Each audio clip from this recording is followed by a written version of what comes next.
Hi everyone, it's Victoria with Candles by Victoria. I know, long time no see, like 6 months maybe. There's been so much going on, and I'm here just kind of for uh, life update. Let y'all know what's been going on. We're not going to talk a whole lot about candles. I thought my first video coming back, I should probably just let you know what's been happening in my life and where I've been and what's been going on. So anyway, I hope y'all are doing good. I hope everybody's great out there. Last time I talked to you was um, in February, I think before Corona really hit. And boy, did any of us know that this is where we were going to be? No. It's just craziness. It's just, and I'm sorry about the lighting. I got a lot going on here today. Different light outside, different light behind me. My light bulb's burned out back there. I'm just not real prepared today, but I just want to come on and do this quick video and give you guys an update. So I apologize for the lighting and stuff. So last time I talked to you, I told you that I'd went to Mexico and had weight loss surgery. I believe that video was the end of February, the 1st of March, so it was really before everything went crazy. And since then, I've done great. I haven't had any issues whatsoever. If you're, interested and curious about that, I am so happy I did it. I have no regrets, zero, absolutely zero regrets. I think my only regret is that I didn't do it sooner. I feel better than I felt in a really long time. I've lost a total of 63 pounds since my surgery. Uh, I haven't lost any in the past couple of months, actually. I think I've probably lost inches, but I haven't lost any weight, and I'll go into that more here in a second. But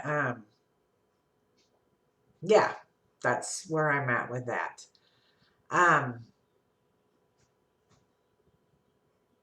Okay, I'm going to try to talk about this without crying. A lot of you probably already know this that are on our Facebook group page and follow me anywhere. Well, just basically on Facebook. But I lost my dad July 23rd.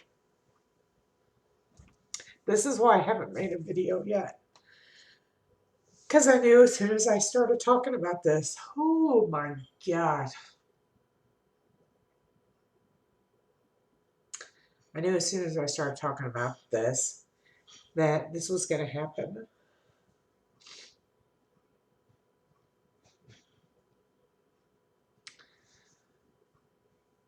Anyway, oh my gosh.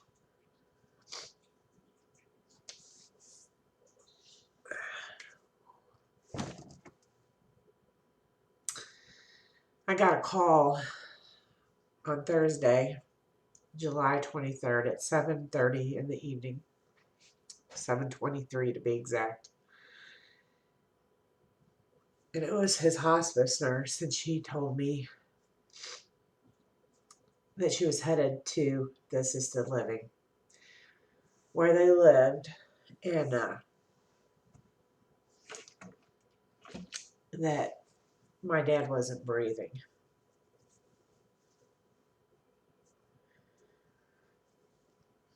I had been able to see him. Oh, well, let me back up a little bit.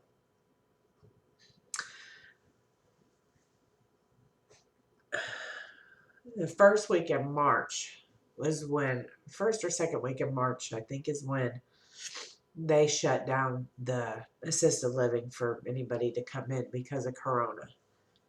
And we just thought it was going to be a couple weeks and that, I'd be able to get back in there. And it kept dragging on and dragging on, and the longer it dragged on, every time I would talk to him on the phone, he seemed more down. They were trapped in their room, basically. They couldn't go out. They couldn't do anything. I couldn't get in there to see them. They had nothing to look forward to every day. And the first week in June, Hospice called me and they were like, your dad's not doing well. I talked to him every day, but he would always be, everything's great, everything's fine, I'm wonderful. That's how he was. He never wanted me to worry about anything. So Hospice called and they're like, he's not doing well. If it were me, I'd break that door down and tell them that you were coming in there. And I said, well, that's all you had to say. Then we hung up and she called me back and she said, I just got the phone with assisted living and they're going to let you come in. He needs to see you. So on June 8th, I went there and he didn't even know I was coming. And I walked in and he was laying in the bed and I went over to him and he was asleep and I woke him up and I was like, Daddy, I'm here. I'm here. And he woke up and he was real confused at first and he just kind of was giving up, you know. What I didn't know then and what I know now is that this was kind of the process, the dying process, if you may. Even though we didn't know that that's what was happening, you know. But he woke up and you know, the longer we talked, the more he was coming around, and I kept telling him, you can't do this. You have got to fight. You can't give up. I'm not going to lose you like this. I can't lose you like this when all this is going on.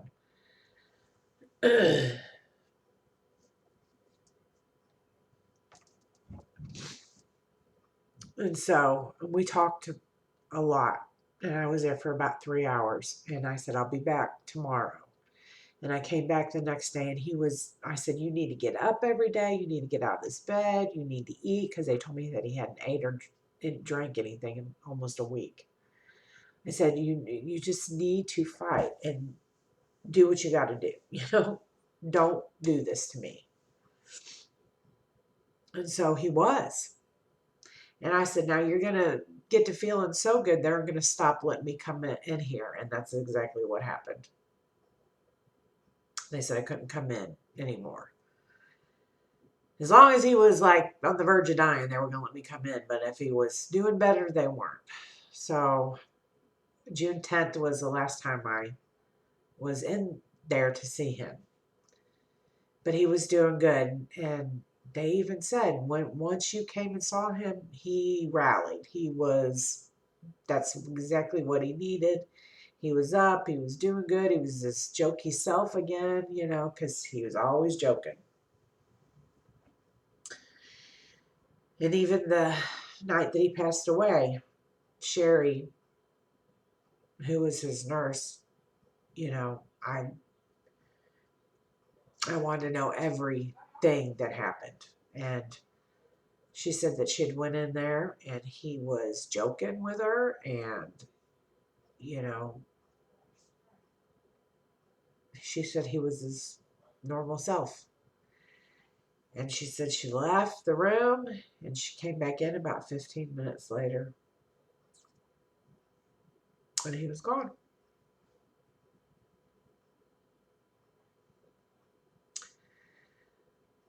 So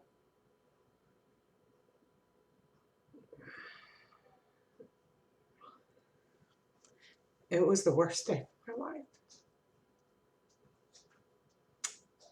My dad, we were super close. I loved him more than anything in this world.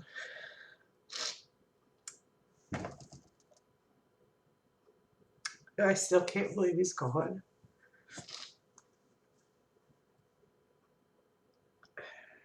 I know he fought and held on for me and for my stepmom because he had a really rare muscle disease, and he was in a lot of pain. And it was a struggle. Every day was a struggle. Just getting up, and he couldn't get up anymore on his own, and he couldn't. Yeah, it was a lot.